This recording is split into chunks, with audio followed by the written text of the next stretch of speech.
Thank you, Michael. Welcome along. We're back in the Championship then for another Ashton Gate Sunday as Bristol City welcome Millwall. There's no side in the Championship that travels worse than the Lions. They've drawn 2 and lost 7. They've slipped to 19th place after yesterday's results. It's not a bad place to come in search of points, though.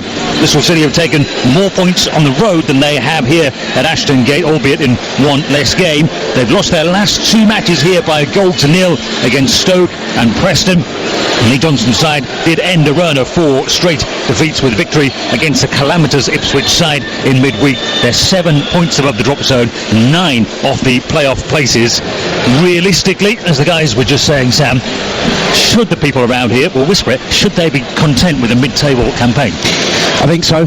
Yeah, I mean, if you look at the summer, I mean, the spine of the team taken out. The goalkeeper's been missing all season. Fielding for a start. Flint, Brian and Bobby Reid obviously going off to Cardiff. That's a lot of quality they've lost and a lot of goals in that last player that I just mentioned. The previous year they had Tammy Abraham. Last year they had Bobby Reid to get you the points at the top end of the pitch. It's been harder in that regard this season. I think it's another cycle for Bristol City at the moment. It's another side. A lot of young players. It's going to need some investment to try and propel them towards the playoffs next season, I think. Yeah, the last 3 seasons their top scorer has then gone in that summer. That's the financial reality, isn't it? And when you look at the table, there are some teams that can defy the financial reality, but in reality, you know, when you look at it and you boil it down, the teams with the higher wage bills are generally the ones at the top end of the league. Yeah, definitely. And add to that, John, as well, we're sat in a brilliant new stand at Ashton Gate. There's been a lot of investment going into improving the facilities. It's first class downstairs, completely transformed from the years that I used to play here back in the early noughties when we used to get changed in the away end away to my left, and there was no press facilities at all. It's been transformed. This is a club building for the Premier League. I feel they're going to get there in the next 4, 5, 6 years. I think it can happen, but in terms of the side that Lee Johnson's putting together at the moment, a lot of young players, a lot of quality players that are doing a great job in the Championship that are going to only improve with the experience. I think the addition of Webster's been a highlight of the season, getting him from Ipswich. He's been excellent, but it's the top end of the pitch, having lost those goals that we've just spoken about, in particular Bobby Reid last season. They're just finding it hard at the moment to replicate that, but hopeful that win at Ipswich, much needed victory, will be the turning point in their season and get them up a little bit higher. But if you're asking me if they're going to be contenders this year, I would have to say no. The win at Ipswich was certainly goalkeeper assisted, wasn't it? Yeah. Mijalkowski, an absolute nightmare, didn't he? Throw it, almost tripping one in the back of the net. Well, yeah, and supposedly that was one of the many reasons, his high profile falling out with Paul Hurst, as to one of the reasons to why he lost his job. And Mijalkowski's been really poor in the last couple of games, and yeah, I mean, Bristol City owed him a lot for a couple of really bad mishaps in that victory in the week, but a sign of resilience, I think, for a team that's been struggling to pick up results. That'll be what's the most pleasing element of that win for Lee Johnson. Much needed against a team in Ipswich who are so low, so down on their confidence. To go there and not pick up anything would have been catastrophic. So a great 3 points, and they'll hope that's the catalyst for a better home result today, because they've slipped up in the last 2 here. And there are some stark financial realities facing Millwall as well. They've been subbed by their owner and his company for the last few years. They don't generate a lot of money, certainly nothing like the other London clubs that are thriving.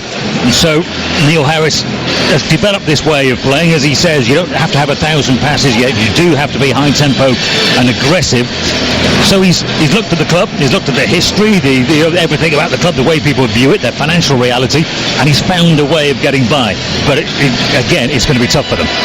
Yeah, I mean, this is the second season, isn't it? Second season syndrome. They had that momentum after, I mean, it was a last gasp dash for the playoffs in that League One season. Got up, obviously beating Bradford at Wembley, and last season that momentum just propelled them up the league in the second half of the season.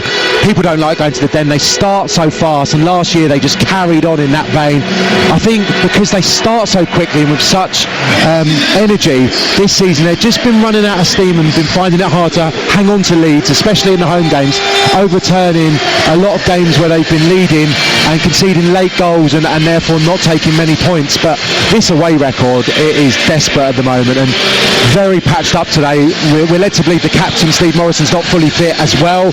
He's going to be out there leading the line from Millwall. There is such a shortage of front players. I mean, there's 3 recognised strikers missing. They've got Fred Onyedinma, who would be an obvious option. He's out on loan at Wycombe doing great things at the moment as well. And I don't think there's even a young player playing in the development squad who's capable of stepping up at the moment. So very much patched up. I'm sure they would be delighted to get a share of the spoils today. Yeah, they've got young players have come in on the bench as well. They were obviously hoping to have everybody fit, and obviously that's not the case. So Morrison has made it. He is patched up and out there, leading the players on a little pre-match warm-up routine. They all do this now, don't they? Well, you're a fan of being told what to do in those warm-ups? No, not really. By this stage, John, I think you're going to have your little superstitions. You know what you want to do. Normally for me it would be about just dealing with that, I suppose, extra adrenaline and that anxiety that you have pre-match. I'd like to get a little feel of the ball in terms of in and around the 18-yard box, visualising if I got an opportunity where I would finish, and visualising where the goal was, etc., and the stand behind that goal. The things that you would do frequently in a game as a striker. But this has come into the game. It's just getting those fast twitch muscles going, isn't it? And making sure that if you have to sprint early part of the game, you're physically capable of doing that. If you want to know what Andrea Pirlo said about these pre-match warm-ups, you'll have to Google that one, because it's not for a family audience. He wasn't a fan of them, put it that way. The two sets of players are out. Let me just run you through the Bristol City team. Nicky Mayenpa is in goal, just getting this on the big screen as we go. Pisano, the Italian right back. Lloyd Kelly, the young Bristolian left back. And then the central defenders, Adam Webster, who Sam mentioned, and Thomas Callas, and his sixth different season out on loan away from Chelsea. Eliasson is a Swedish international who will play on one flank. He's mainly a left-footed, plays from the right. We'll see. Josh Brownhill's back in the team today, one of two changes. Marlon Pack has played every minute of the campaign so far in the centre of the midfield for Bristol City. He carries on. And then Weimann, Patterson and Jesus. We'll see exactly how they line up. It could well be a 4-4-2, similar lineups in terms of their formation, not necessarily similar in terms of tactics and style, though. Not the same thing, of course, formation and tactics. So Millwall make a couple of changes as well. They've got a Scotland international goalkeeper, Jordan Archer, who runs away to the Millwall fans in that Adeo stands away to our left-hand side, just in front of the old tobacco factory and the Clifton suspension bridge. And then number 12, the right back, is Romeo, the Antigua international. Hutchinson and Cooper, the centre-backs. The Aussie James Meredith, who scored the own goal in the midweek game, that defeat. Jed Wallace on the right side of the midfield. So a quick check that he is there. He's standing in the centre circle at the moment. Ryan Tunnicliffe comes in to the team. Sean Williams, Shane Ferguson will be on the left, the Northern Irishman, and it's Morrison, and we think that Aidan O'Brien up front. So Millwall have changed into grey, and if you'll all forgive me, an old man rant absolutely does my head in that you don't see a team. You don't never see Blues against Reds anymore. Everyone has to change. So Millwall are in all grey because of this obsession with not having any part of the kit clashing, and you're not allowed to just switch your shorts and socks around or whatever. But early free kick for the red shirts of Bristol City. They make their own shirts at Bristol City, all part of that business of trying to beat the financial realities, so they don't have a deal with any of the big sportswear manufacturers. They make and sell them themselves. It's got a well retro feel to it, and everything we say about Bristol City playing it short, they've just taken a free kick and hoofed it straight out of play. Yeah, I would anticipate Bristol to play a little bit more than the visitors this afternoon. It looks like Marlon Pack's just going to play in front of the back four, and we're anticipating a front two, but Juju looks like he's going to be a central striker all alone there. Weimann wide on the right hand side and Eliasson down on the left hand side. So a tactical tweak from Lee Johnson from the off. And the long ball is flicked on by a Bristol City player. Actually, it goes all the way through to their goalkeeper, Mayenpa. Fielding has been back in training. That's the good news. Had an injury, and then he had viral meningitis. So best of luck to him. It would be great to see him back in action again. There's a roar because Jesus has hit the deck as he was being challenged, and the referee just waves his arms and says, "Play on, no foul."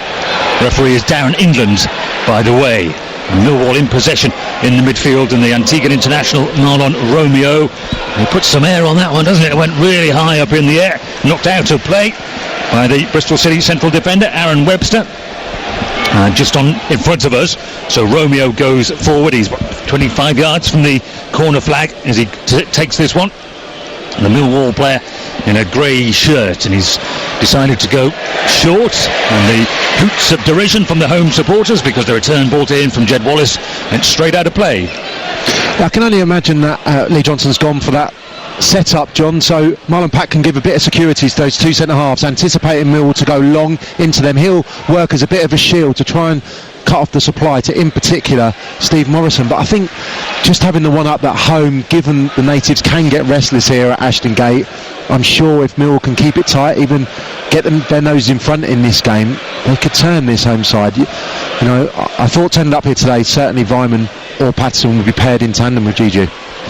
And Morrison is battling hard. It's all right in front of us on the right flank, and he tries to turn it on for the forward run that came from Jed Wallace, but it went out of play. Lloyd Kelly will be taking this. He's got dyed blonde hair. He's a big guy, and he's towering above the assistant referee as he takes the throw. Decides to go back to his goalkeeper, Mampar, who got from Brighton. 3 seasons at Brighton, played 1 league game. Strange old business being a second choice goalkeeper. There was a buzz of anticipation. Andreas Vyman operating down the right. When he scored those 5 goals in August, it looked as though he was going to have the season of his life. A former Premier League player, of course, with Aston Villa. Hasn't really worked out for him since, but he got on the ball there, and Bristol City are on the attack, and it's saved and held on to as the long range shot came from Eliasson, and Archer made the save, and it almost threatened to bobble away from him, but he did well. Yeah, first opportunity of the game. Eliasson playing on the left hand side, coming infield, and just tried to arc one towards the left hand corner. I think it took a little deflection, and maybe Jordan Archer was just trying to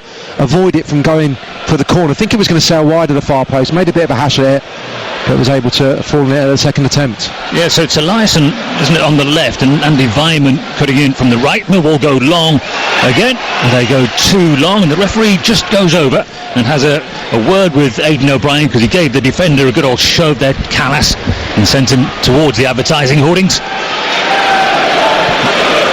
And Bristol City go from the back again. One of these situations, you see it so much in modern football now, where the goalkeeper goes sideways to a player relatively near his own corner flag.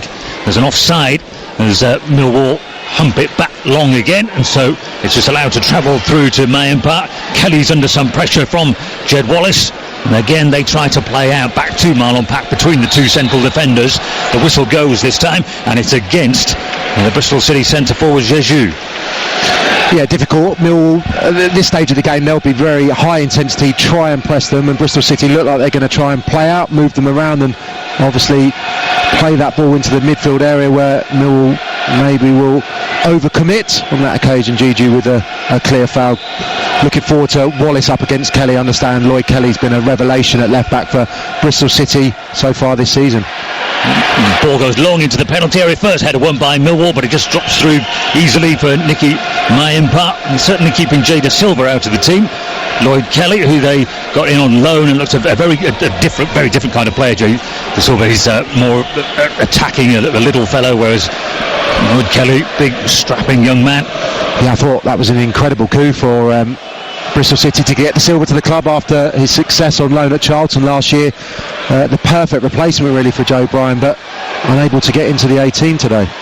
There are some appeals for handball by Millwall players. There's you, but he gets it down, and he beats a couple of them, but he's coming back towards his own goal, which is why it was relatively simple to do. Josh Brownhill's in possession in the midfield. He's running with the ball at his feet, made up good ground. He tries to find Kelly. Half an interception came from Wallace. They worked this really nicely, Bristol City. Eliasson dips his shoulder, goes to the byline down the left side, and he's boomed across beyond everybody, and no chance for Pisano, the Italian, to get there. Millwall clear. The target was O'Brien. It doesn't get as far as him. Bristol City go long again, and Pisano is the player furthest forward, the 31-year-old Italian, and he's beaten to it there by Meredith, the Australian. Smashes it away, and then Jake Cooper has to do likewise, swings a big left boot through it, and a bit of aerial head tennis as the Millwall fans try to find their voice. It goes long for Morrison to chase. There might have been a day that he would have fancied beating a couple of central defenders in such a race, but he didn't exactly bust a gut there, the 35-year-old. There's going to be a problem, John, because already a few balls, clearances really for Millwall that invariably Lee Gregory would be on the shoulder for. He's unavailable today. That's Steve Morrison having to run onto things. I think it's going to be a problem. It's going to keep coming straight back if Aidan O'Brien's looking to try and hold it up against those 2 combative centre halves of Bristol City. So it's a big afternoon this for Millwall, very depleted. like I said at the prior to kick-off, I think a point would be a great result for Millwall today. Yeah, they just don't earn the money that the clubs they're competing against are able to. They haven't been able to sell many players in recent times. Obviously, they've got some money coming for George Saville soon from Middlesbrough. Ball's just in play, kept in by Bristol City as they attack, and they check it out, and the long-range shot is very off target by Jamie Patterson from the pretty central position. Yeah, it's a poor decision in the end. There's plenty of red shirts forward, just needs to keep the ball ticking, pass it wide. They've got plenty of players in and around the 18-yard box. A very technically gifted player, Patterson, very versatile as well, very two-footed, taking that strike on with his left foot, but well off the target. So he's in front of Pack, isn't he, alongside Brownhill in the midfield. Jeju's a long way from everybody else. Yeah, that's going to give them real licence to join in with Juju. You may look at it on paper and think that it's a negative setup at home from Lee Johnson, but Brownhill, I think in particular, has already set his stall out that he's going to bomb forward, join in with a central striker, given the assurance of Marlon Pack just sweeping everything up in front of the back four. Millwall settle for a throw as it goes out of play. Jed Wallace was also linked with a move to Middlesbrough, and he has been defending himself in social media from some criticism from fans that he was disloyal. He was saying, well, I'm still here, aren't I? I could have forced the move out of the club, but chose not to. You don't want to. I know we were talking, one of Bristol City's problems is that they have sold players. The financial reality of running a club is that you're looking to produce players and develop players and then sell them on. That's just the harsh reality of being a club at this level. Millwall are attacking with Sean Williams, and they go out to Meredith, and Ferguson, the left winger, goes with the early cross and a diving header away from Webster, and Millwall win it back. It's a good effort to do so. Romeo, and then Jake Cooper just inside his own half. There's a really strong challenge here. Ross Pisano, he goes in really hard and it bounces halfway into the Bristol City half before it lands out of play. Yeah, Cooper just trying to slide it into Ferguson. He's come infield off the line. Perfect one for the fullback to lay a little bit of a marker down. And Pisano comes steaming in. Good strong challenge. You're listening to Bristol City 0, Millwall 0 on TalkSport 2 with Screwfix for the latest offers for your local store or screwfix.com. Here when you need us. Neither keeper tested. Yesterday was another bad day for goalkeepers in the Championship. If you haven't seen Declan Rudd, then, well, let's be fair, don't look at Declan Rudd's mistake. I can't explain it for you. Dean Henderson likewise, Darren Randolph, some bad moments for goalkeepers in the Championship this weekend. Bristol City, they're attacking with Patterson in the midfield, and he comes back to the ever reliable Marlon Pack, and then over to the right side, halfway inside the Millwall half. Pisano gives it back again to Pack. The two of them exchange quick passes. Now Brownhill back in the team today, still out on that right side. They haven't moved far in the last 20 seconds or so. They're patient, Bristol City. This ball would have been swung into the box by now if it had been Millwall in that situation. Now it goes in and it's headed straight out again by Romeo. That's why you don't swing the ball into the box too early, because it's relatively easy to defend it off. And Millwall go long. Kelly wins the race and it goes back to the keeper. Yeah, neither team really causing the opposition a problem in the final third as of yet. Millwall well set up. You'd expect both Cooper and Hudson, who have been a fantastic partnership for Millwall defensively. I think Sean Hudson just bedding himself back into first team action after missing games at the early part of the season, but they have been rocks for Millwall, and maybe that's just what they've been missing defensively. It's an inadvertent flick on there. Chelsea leading by 2-0. Listen to that on TalkSport. But I'd stay with this one. You've obviously got some kind of interest in this game, if you are with us. So that is available on TalkSport, but we have a close contest here. Two teams who need the points. Bristol City could go from 14th up to 11th, and Millwall, who started the weekend outside of the drop zone on goal difference. Other results were mixed, of course, for them. And when they sat it out yesterday, it's the only game today in the Championship, this one, and there's Brentford versus West Brom to come. Brentford being sucked into a relegation battle, aren't they? They've plummeted, I'm afraid to say, since losing their manager just a few weeks ago. Millwall are attacking with Romeo, A player who's come through the ranks, even though he's a Londoner, but an Antigua international. He's come back to Jed Wallace, who scurries to the edge of the penalty area, looks for a little 1-2, jumps and beats Kelly in the air, but it falls very kindly for Nicky Mayempa, the experienced Finnish international goalkeeper. It rolls out quickly, centrally, to Marlon Pack. Brownhill has found Patterson, and now they can cross over halfway. And there was a hum of anticipation. He runs quickly with the ball and he brings it to Nicholas Eliasson. He's got the defenders backing away. Two go to meet him. A twist and a turn. He still hasn't delivered the cross. Instead he checks back out to Brownhill. And is he looking for a chance to shoot? He is. It was a good effort. It dipped just over the crossbar and sat on the net. Unfortunately for him, it had just gone over the top.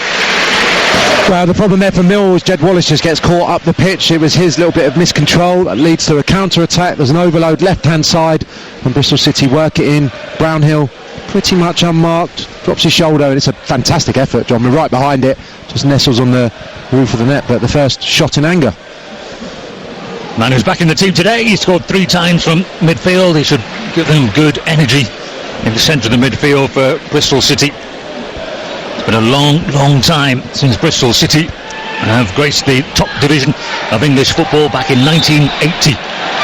And they have been up and down, they've plummeted back in those days. It's a big old city, averaging over 20,000, despite the fact that they haven't been particularly close to the Premier League in so long. There is huge potential here. It's a nice stadium, been redeveloped, and they share it with the rugby team, who were in action yesterday. So they do see a lot of Sunday action, Bristol City.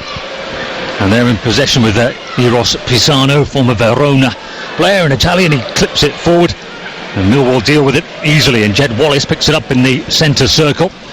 He's not hugging the right touchline by any stretch of the imagination. In fact, he's running away from us towards the left side, and then he goes back to Cooper. The central defender, Jake Cooper's got a few goals this season, and left-footed, he plays it long. And another challenge in the midfield. No foul, it's just a throw here to, I think it's a throw to Bristol City. Yeah, studs were raised there from Williams. Kick, yeah. And could have been a free kick. Referee happy that it's just a throw in to Bristol City. It's been a slow start. You sometimes get this, don't you, the Sunday lunchtime kickoffs. The atmosphere's a little bit flat around the place. Just needs something to kick-start both sets of supporters. That Brownhill strike, the closest we've come, but Millwall yet to really get in gear. Unfortunately, there were some clashes between supporters last night in Bristol. You might have, it's all those over the social media if you have a look at it. I don't know the details, I'm not going to speculate or guess anymore, but disappointing to see.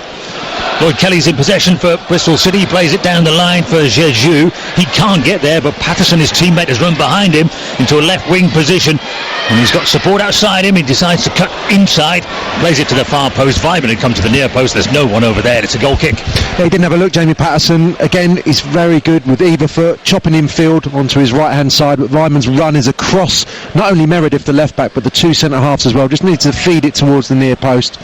Far too much purchase on the ball. Andreas Weimann with a different role from certainly last time I saw him play.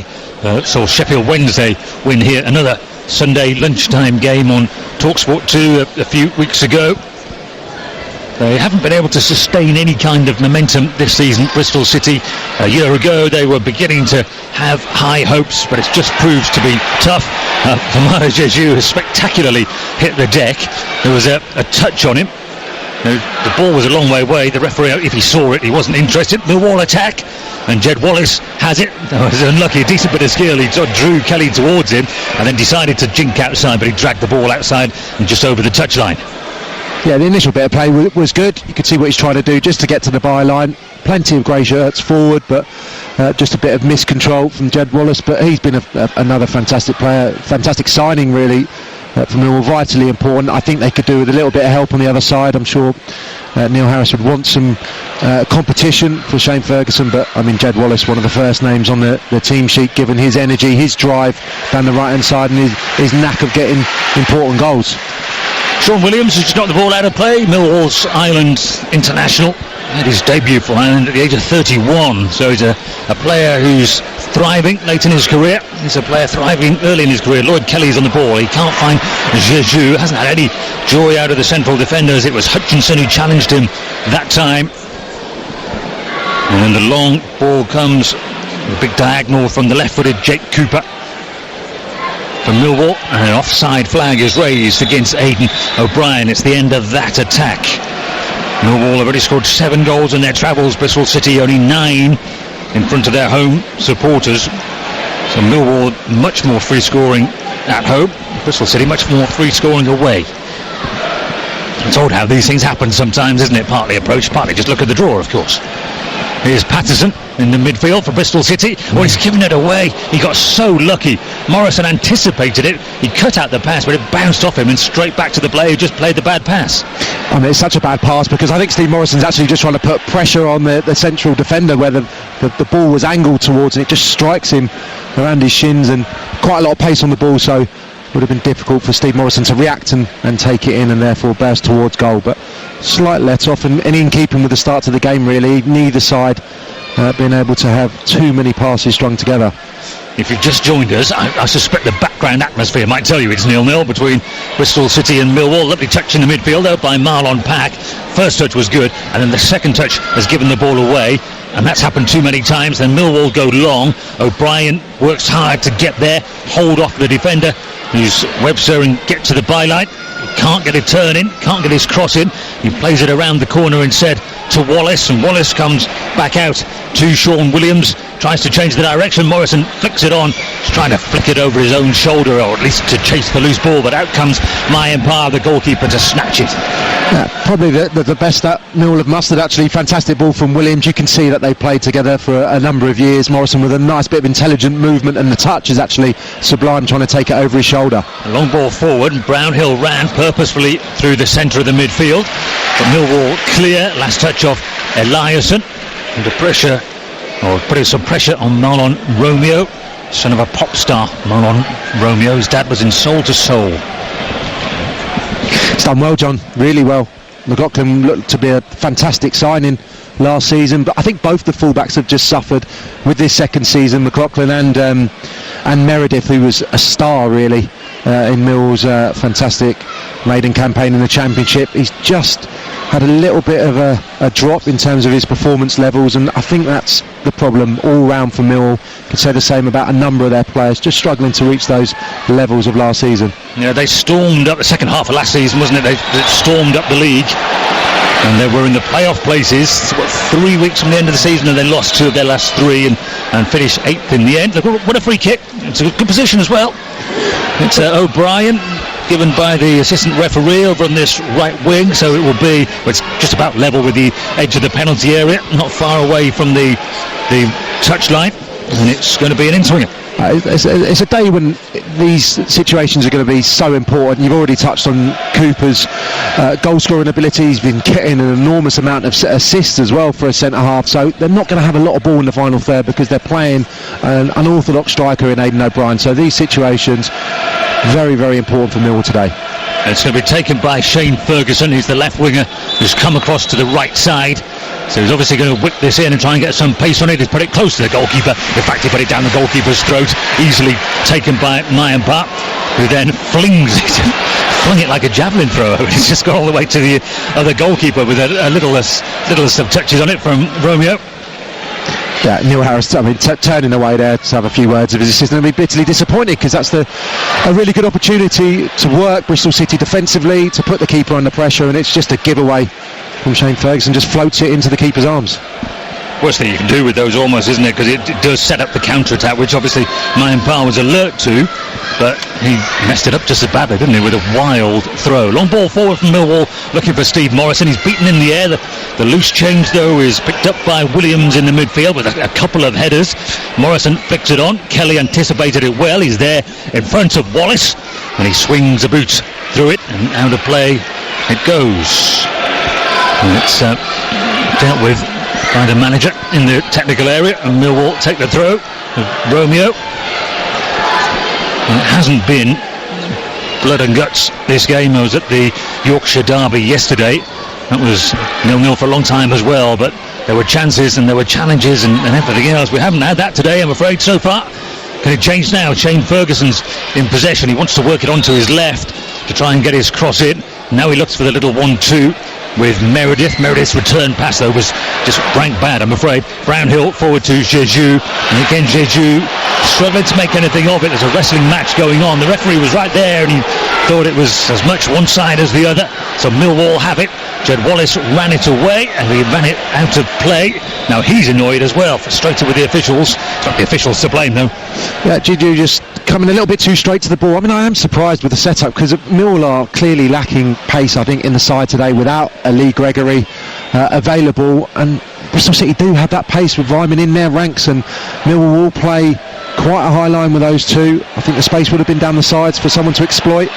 Lloyd Kelly's on the charge. He made a long run. No one really put a challenge on him, and he didn't like the options that he had available to him, so he swung a boot at it. It's gone down well. It sort of grazed the side netting. The keeper was always well aware it was going wide. Yeah, decent effort. Just didn't really wrap his left foot around it, didn't it? It almost just cut across it and whistled into the side netting. I think Jordan Archer would have expected it to be missing the target. Didn't look like he was too concerned. Chelsea won 2-0 in the first of the derbies today in the Premier League. So, well, welcome along if you just joined us from TalkSport. It's 0-0 between Bristol City and Millwall. If you've only just joined us, it's a brilliant game and you've missed it. If you've been here all along, you'd really, I'm afraid to say, no better. Millwall are attacking. They're in grey. They've given a free kick away. O'Brien, who's in today for Lee Gregory, their top scorer, who's injured. The boos coming probably from the Millwall fans. There aren't that many of them, a few hundred, away to our left-hand side as we sit with a good view. No complaints about that, right over the centre line. Oh, it's a mistake in giving away to O'Brien. And then a really rapid recovery by Callas, making amends for his own mistake. Yeah, it's a really poor pass from Callas, just presents it to Aidan O'Brien, but I think Aidan O'Brien's got to be aware there that Callas is a very good athlete. He tries to push it beyond him, but he recovers really well, the defender for Bristol City, and gets himself out of a little sticky situation. Aidan O'Brien just pop that into your strike partner in Morrison, who was completely unopposed in the centre of the pitch, and build from there. It's interesting to see the football authorities musing over plans about players being loaned out. Thomas Callas is the original Lone Ranger, isn't he? One of these extraordinary players who's been a Chelsea player for years and years and years and hardly ever played for them. Oh, he's a big part of what Fulham did last year as well. I mean, he was a deputy at times, but he didn't half come in and do a good job for Fulham. So surprised really that he's ended up back in the middle of the Championship. I thought someone may take a punt in, maybe lower reaches of the Premier League, or one of the teams expected to compete for promotion in the Championship. But yeah, interesting is Pep Guardiola, who seems to be quoted on the new loan structure. Maybe he was just asked about it prior to the weekend's games. But going to be interesting to see how not only Manchester City but of course Chelsea do deal with it. Yeah, well, there is. They are banking players, big clubs, aren't there? There's a financial incentive to it as well, but your main objection would be that if they're stopping players' careers developing, and there are a whole raft of very good players that we never see or never see playing for the same team, or because he's also been out to Germany and played, Callas as well. So it's a strange career that some players have. Goalkeepers have always had it to a degree, haven't they? Where you spent half your career on loan somewhere, but it's increasingly happened with outfield players. Millwall have a throw. It's going to be taken by Romeo, their young right back, their Antigua international, down near the corner flag. He gets it back again from Jed Wallace. Just steps back, gives himself room to get the cross in, and the header is won. It was by Callas in the centre of the midfield. And Millwall go back to Jake Cooper. He likes a big diagonal. He sliced that one, but he'll get another opportunity as the header from Webster went back to him. Head tennis in the midfield. Brownhill tries to get it down and inject some quality. Vyman had made a run. The diagonal pass was on, but he couldn't pull it off, and it goes back to the goalkeeper, Jordan Archer. And he goes long, and O'Brien, at the last moment, he backed into Callas. He took a whack on the back of the head. The referee says, play on, you've got the ball anyway.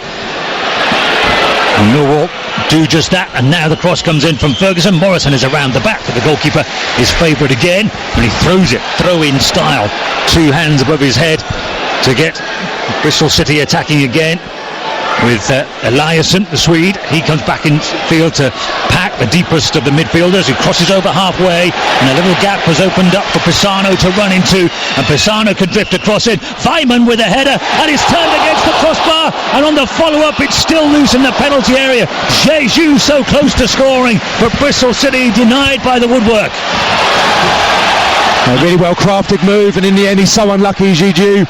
Brilliant header to direct it towards the top right hand corner. It's Weimann who just helps on Pisano's cross. I don't know if he meant to pick him out, but it's very clever if so, and the header is so unfortunate because it's a beautiful connection from the striker. Easily the closest we've come to a goal so far. Jeju, who scored his 4th of the season against Ipswich in midweek, the Senegal international.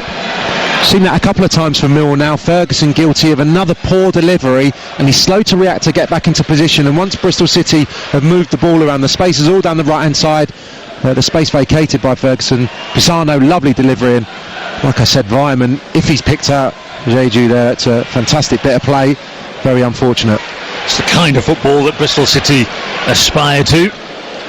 They perhaps lack the personnel. It's sometimes the problem, isn't it? If you have what we describe, I think erroneously, as principles in football, but you try and play a certain stylish brand of football, you do need good players to pull that off. They're on the attack again with a big diagonal crossfield pass to try and get Weimann away. He's held up by Meredith for now, but it's at the expense of a throw that Bristol City have taken, and Brownhill said an extravagant step over, but doesn't go anywhere with it. Instead he has to come back to Webster. Central defender drives forward. Eliasson will work hard to keep this one in play. He's done well actually to keep it in. His cross was low. It's cleared by Millwall, and they can break. Jed Wallace smashes it long, and the defender Callas was first there. That's cleverly done by Brownhill. A volleyed pass gives Bristol City a little bit of time on the ball in the form of Marlon Pack, and then Brownhill this time whips it on first time again. Credit to him for trying to do it first time, but Kelly said, I had no hope of getting there, mate. Yeah, just starting to give Millwall a little bit more to think about. When you've got two centre halves who are comfortable on the ball and can step out, especially Webster in the back line for Bristol City, it just moves Millwall around a little bit. And you look at Millwall's set-up, you're not going to see that from Hutchison and Cooper. They're defenders first and foremost. Bristol City obviously recruit players that can potentially step out and just step into midfield and move the opposition around, and it looks like a play up. Webster, I know that Ipswich were bitterly disappointed to lose him. It looks like he can do a bit of everything. Looks like he made a good move as well, didn't he, with this situation at Ipswich, which doesn't desperate show much sign of improvement, does it? It's hard to, we're not even halfway through the season yet, but it's hard to make a case for Ipswich being around. Yeah, I suppose it's the easy sentence, isn't it? You have to look towards January, but in Ipswich's case, I think 3 or 4, they're really going to have to roll the dice to give them any sort of a chance. I was really taken aback how poor they were against West Brom a few weekends ago, and obviously 2 defeats have followed. Everybody else down there fighting for their lives, including Millwall, who are second bottom, and on the defence as Pisano comes forward, he drifts across in, the defender gets there, Eliasson gets it down, and he goes for a little chip over the top with the keeper. It's unlucky, it's cleared the bar pretty comfortably in the end. I mean, the technique that you have to execute that is something else really. He's quite close in, is he? Probably 12-13 yards out on the angle. I think it's Shaw Williams who dangles a leg at the delivery for Millwall, and it falls at the feet of Eliasson, but maybe would have been better just putting his foot through it. Tried the little dink into the far post, side-footed and well over the top. You're listening to Bristol City 0, Millwall 0 with TalkSport 2, along with Screwfix, proud partners of the EFL, here when you need us. 31 minutes played now, 0-0 at Ashton Gate. It's well attended. And it's a dark scene in these winter days, isn't it? In the early days of December, everyone in the dark coats rather than the red football shirts. At least we were spared the Christmas music here. You can tell it's the first football matches of December yesterday at Bramall Lane when Boney M was blaring out on the tannoy. If I could appeal to everyone, every football club, just show some imagination with your Christmas music. Bristol City haven't gone there yet. Jeju's been fouled just over halfway. The Bristol City centre forward, the man who hit the crossbar. Best moment of the game so far. They've taken it short. Back to Adam Webster, the central defender. Sam Parkin was telling you that they got from Ipswich, they lost Aidan Flint to Middlesbrough, lost their top scorer Bobby Reid as well, and damaging, and obviously left back Brian as well, so they brought a lot of money in for those players, replace them. It's the deal though, you've got to try and wheel and deal, sell your highly rated players and pick up someone valuable. There's a man down, Jeju has hit the deck. I've got to say, I don't know why, I don't know what happened to him. He's groggily getting back to his feet, his teammates have got the ball, they haven't put it out of play. And Eliasson has it, hugging the left-hand touchline, and then Webster and Eliasson again. He can cross it if he can find the room.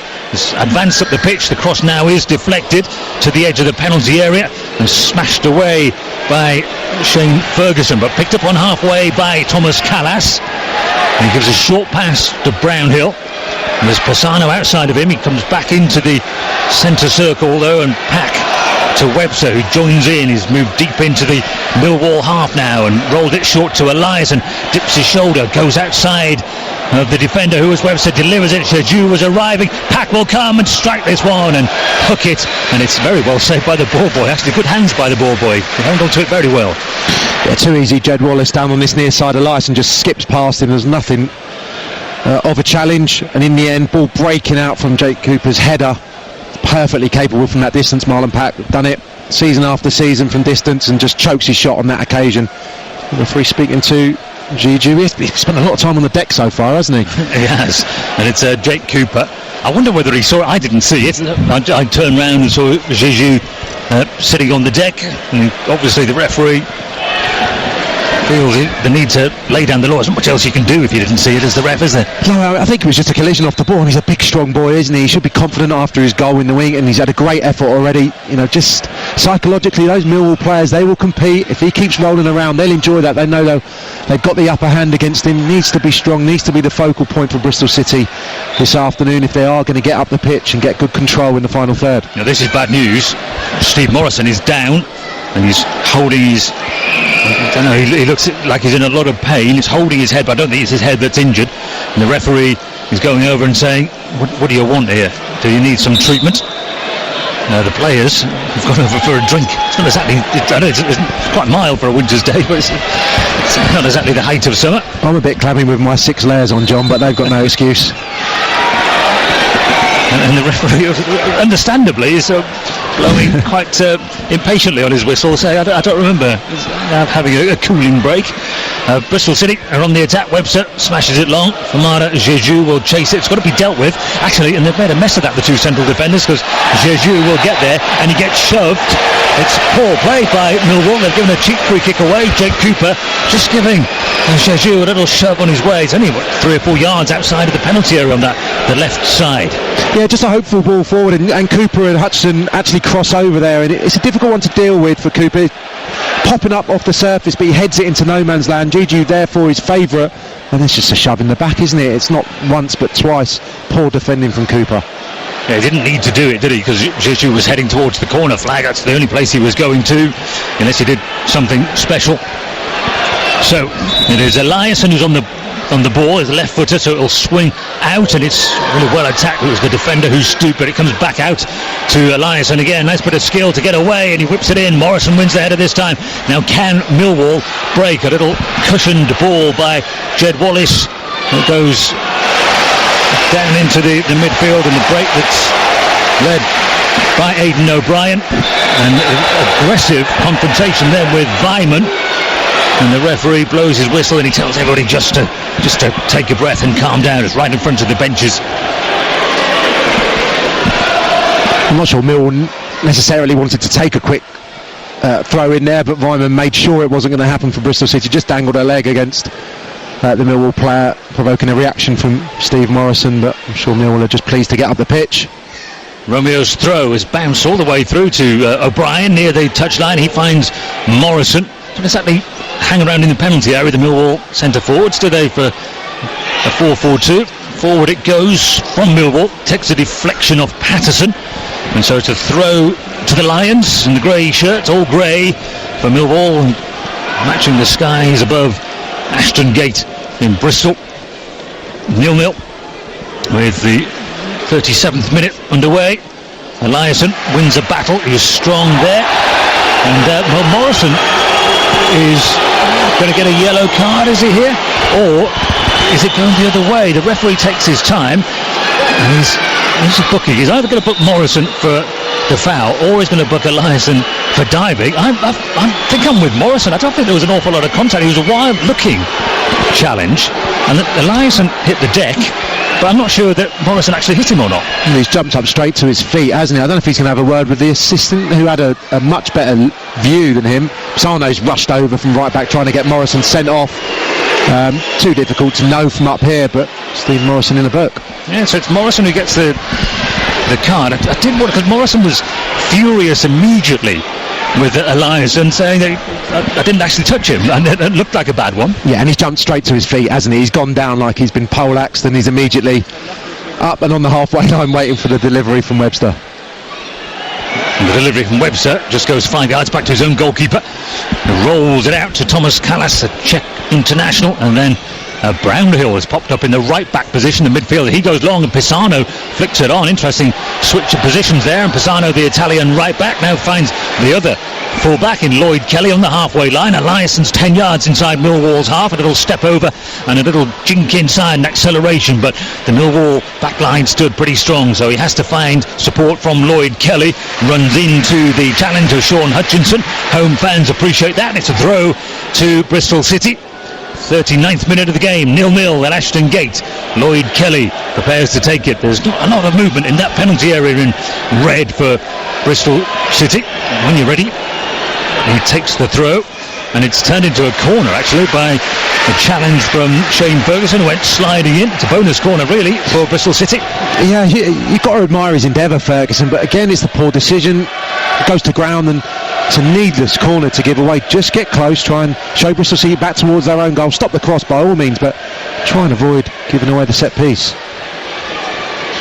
So Marlon Pack joins the big men on the edge of the penalty area. It's floated in close to the goalkeeper, and Archer comes and punches away, and he gets a free kick, and Bristol City say, exactly why, referee, was that a free kick? He chose to come through a load of bodies and punch the ball. Well, Adam Webster's just holding his ground, isn't he? John Archer, like you rightly say, John, has decided to come all the way to the penalty spot to get this fist on the ball. It's going to be a natural coming together, because it's a crowded 18-yard box. I think that's just a poor decision from the ref. Yeah, you see that all the time, don't you? It's not the worst in the world, because sometimes you see goalkeepers absolutely clatter a player, don't you, with knees and everything into the chest, and then demand a free kick. An outfield player did that, they'd be sent off. The problem when I was still playing is that your supporters demand that you go for those challenges when the ball's whipped in there and the centre forward's got half a chance of getting in close proximity with the goalkeeper, maybe forcing a goalkeeping error. If you don't go for it, you're not going to be in the team. Manager won't pick you. Expected of you at Millwall, certainly, isn't it? Definitely. You're an old teammate, aren't you? The Millwall managerial pairing. They're doing a good job now. Harrison in charge, who got them promoted. His team are on the attack, and it's whipped into the penalty area. And Williams was coming around the back, but again, it's been good in the air. Actually, goalkeeper Mayanpai's dealt with everything really efficiently that Millwall have thrown in there. And he's always looking to get it out quickly, and there's a buzz of frustration around, because it comes to Kelly, not necessarily at him, but he didn't really have a pass around that he liked the look of, so he's gone short to Pack, who's running around with it in his own half. But Millwall's block is decent, isn't it? They're back in their 4-4-2. They retreat back into their own half, and they say, what have you got to Bristol City? What they've got is the ball out to Eros Pisano down the right flank. He crosses it into the penalty area, headed away firmly by Romeo, and now Kelly is inside Millwall's half, Bristol City's left back. He jinks on the outside, he ignores the presence, and is turned behind his own goal by Jake Cooper. Probably the closest we've come to a goal in the last 10 minutes. That's really good from Lloyd Kelly, because it just catches Millwall unawares. He flashes his left-footed cross in and around bodies, might have actually nutmegged his marker, and it very nearly ended up to be the perfect delivery for Juju. Great defending, critical of Jake Cooper a few moments ago, but he is desperately trying to get a touch, and he does, to divert it wide. So Eliasson with the corner, left-footed, and it's an outswinger won by the near post man, who was Morrison, under some pressure. It wasn't a bad delivery.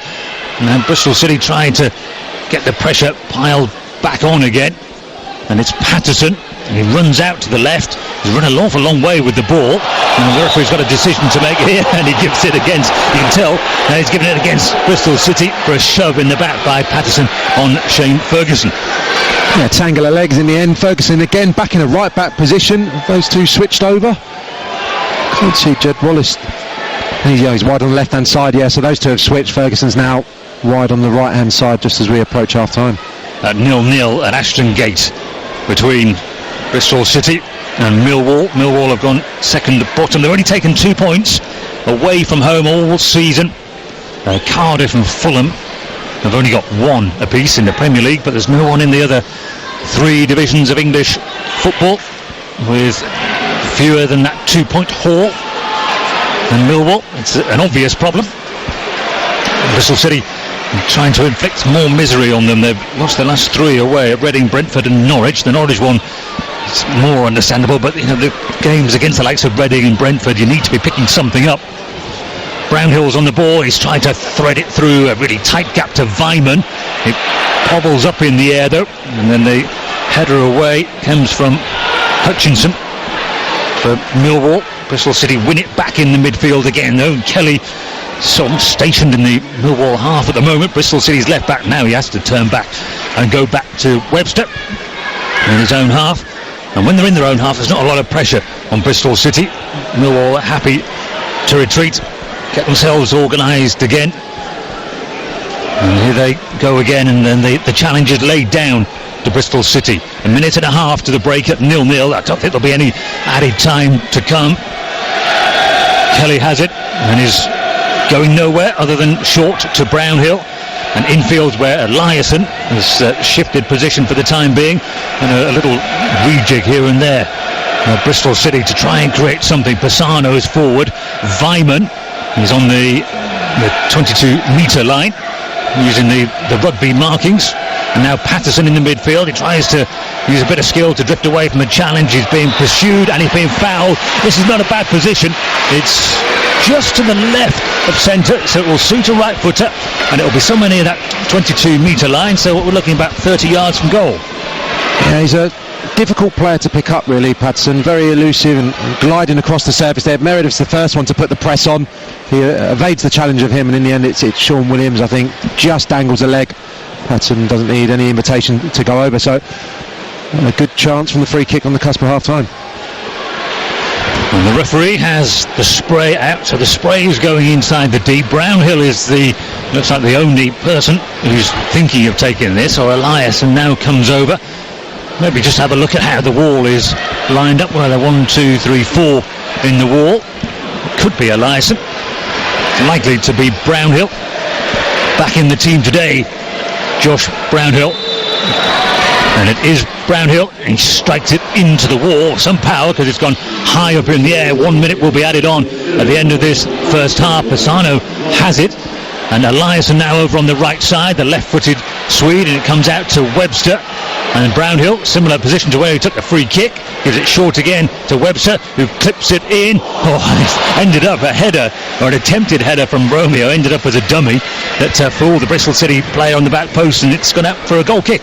Yeah, they keep it alive well, Bristol City, and Webster, he's shown his quality, I think, already this afternoon. It's a nice delivery for him, whipped towards that far post, and I think Romeo gets fortunate. He's trying to head it to safety, doesn't get anything on it, and therefore Weimann, taken by surprise, he can't react in time, sails away. The one held up, everybody has taken that as a cue to go and join the queues. £8.60 for a cider. You're going to really want one, haven't you? That kind of price. I'll be trying to raise some money for Bristol City. The kick goes long, the referee blows his whistle, and I'm afraid to say two teams that have struggled to find a way to goal. Bristol City struggling for points at home. They've only scored 9 goals in their home matches. Bristol City and Millwall haven't won away. They've only scored 7 goals. It is a trend that has continued in the first half at Ashton Gate. We have not brought you a thriller. We hope for better. Half time at the break. It is Bristol City 0, Millwall 0. Thank you guys, so welcome back to Ashton Gate. The subs are all out, but it doesn't look like we're getting any changes. The boys and girls are there waving their flags around. We're all ready to go with a new fanfare. I'm afraid to say the football didn't warrant the fanfare in the first half. Do you want a bad stat? Last results here 0-0 between these two teams. You wouldn't be mightily surprised. Bristol City are resilient in terms of conceding late goals. They don't do that. But are you with me, Sam? I find it hard, I find it frustrating to see teams play with one up front, don't like one up front, unless it's a game where you've got a particular need to dominate, to flood your midfield, and I don't see why against Millwall.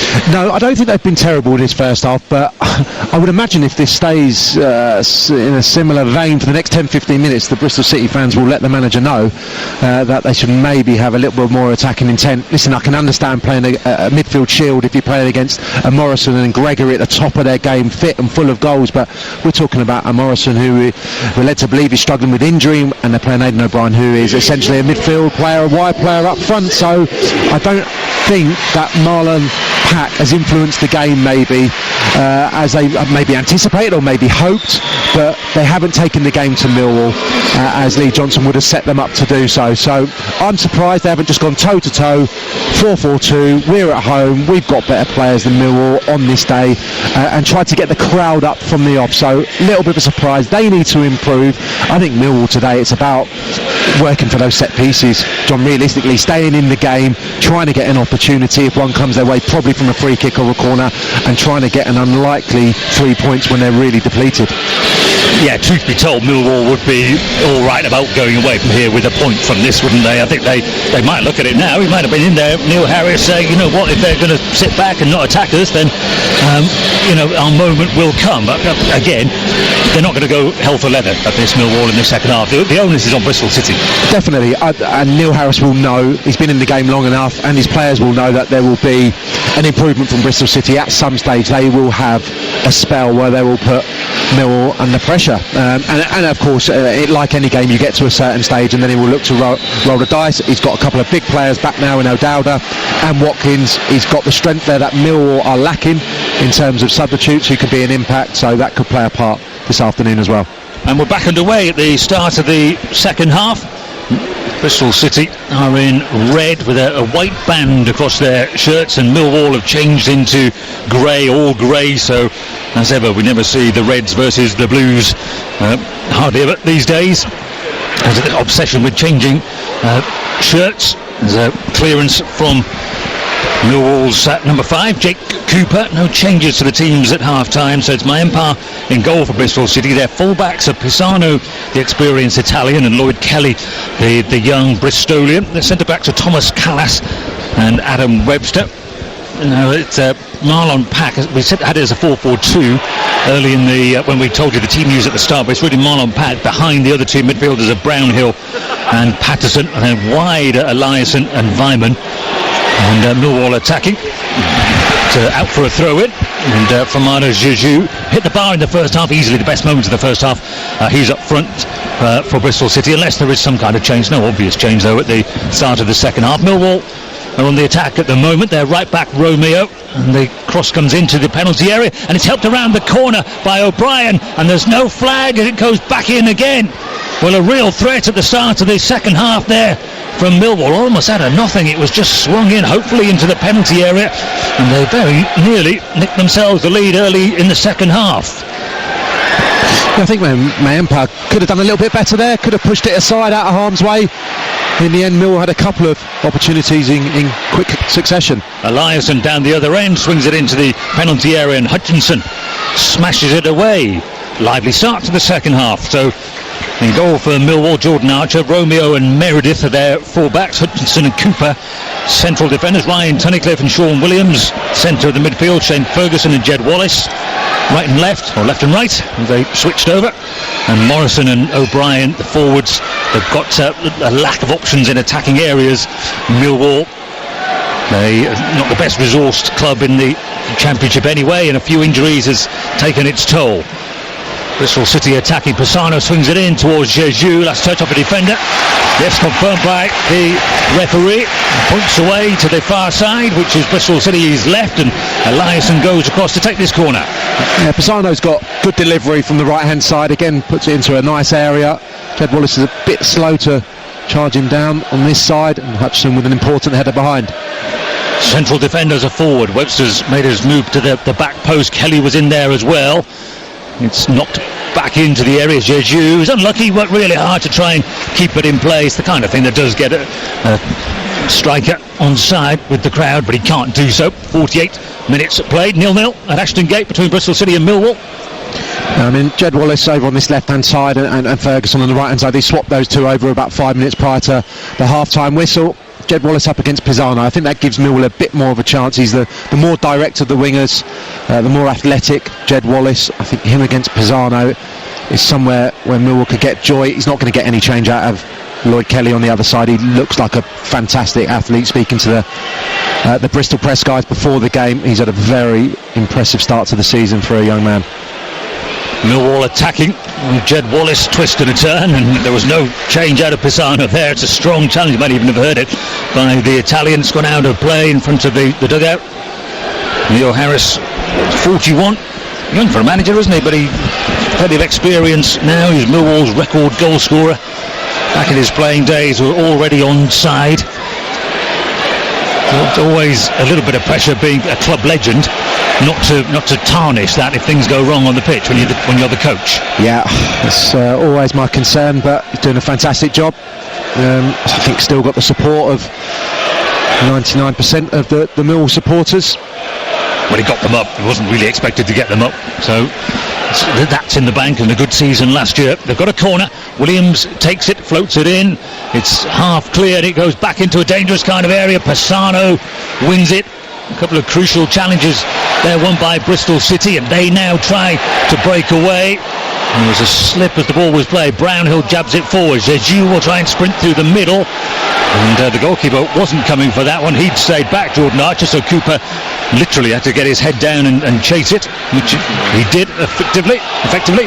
Arsenal 1, Tottenham 1 is the score in the North London derby on Derby Day in the Premier League. Here in the Championship, 50 minutes ticks over on the clock, and it's 0-0 between Bristol City and Millwall. The red shirts of Bristol City are in possession on a mild December early afternoon. Brownhill runs inside of Morrison, who doesn't fancy chasing him.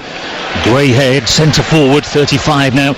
Lloyd Kelly has it, he whips it in low. The header goes up in the air from Hutchinson. There's a big loud shout from Jordan Archer that he will come and get it, and a loud shout from the home supporters because no one from Bristol City tried to get it.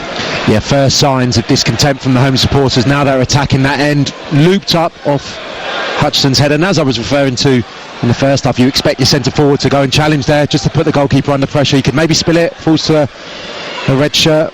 Jordan Archer completely unopposed, coming out to take it. It's one of these ones, it's a PR exercise sometimes for a striker, isn't it? The keeper was always going to get that, wasn't he? But supporters, they want to see the guy busting a gut to look like he's challenging. Yeah, and you can understand that. A flat afternoon as it's been so far, it'll get the crowd up. Here come Millwall on the attack, and it's offside as they break through, and now the whistle goes. It was O'Brien who was released by Ferguson. I looked straight across. I thought he'd gone early. He shouldn't be offside, and it's a fortunate ricochet which presents Ferguson with the ball, and lovely way to pass. Don't think he's been completely on it so far this afternoon. Aidan Bryan should score, hits the goalkeeper in any case, and flagged offside. Bristol City have possession. Marlon Pack, and some room here for Eliasson down that left side, and he whips it in, and it's an awkward one. It's turned into his own goal. Bristol City take the lead. It's Jake Cooper who put it into his own goal, and Bristol City celebrate. They've got the break they were looking for. A team that struggles to find goals has been awarded a huge gift here, and Millwall have put it into the back of their own net, and Bristol City lead. Well, the problem is that Millwall missed the challenge halfway into their half.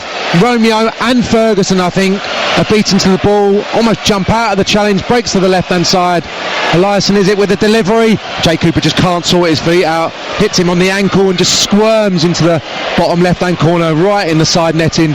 Jordan Archer, no chance at all, but Neil Harris again down on the touchline. He knows where that stemmed from. Got to stop that at source. It was poor from both Romeo and Ferguson. So that changes the game then. An early goal in the second half. It was what we were after. Sorry, Millwall fans, but there we are. Now the pressure is on the Lions to find a way back into it. A team that struggle for points, struggle for goals away from home. A little bit of calamitous defending. We saw some of that against Birmingham in midweek as well. There was an own goal there as well, wasn't there? So it's a nasty habit, but that had in common the fact that they'd been undone by a forward running at them and causing problems. And that's what led to the goal, led to the therefore unfortunate own goal.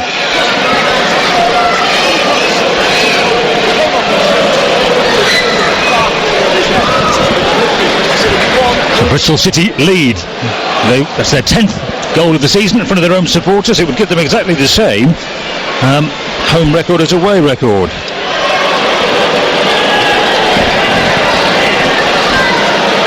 And now they can take their time. The onus has changed. The game changes, of course. That's football for you. Games change with goals.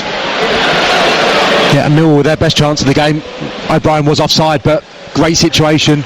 Shouldn't have been offside. Bristol City go down the other end, and really poor play. Commitment, I think. Communication lacking between Romeo and Ferguson. As soon as Eliasson's presented with all that space, he's had the good quality on that left foot throughout the season so far, and a poor individual error in the end from the Millwall centre half, Cooper, conceding the own goal. Bristol City are attacking again. Eliasson on the left wing. As the defender backing away, it'll step over, drop to the shoulder, and he gets a cross in. It's over the head of Jesus, away by Meredith. And helped on its way. Good pressure here from Bristol City. The atmosphere around Ashton Gate is transformed.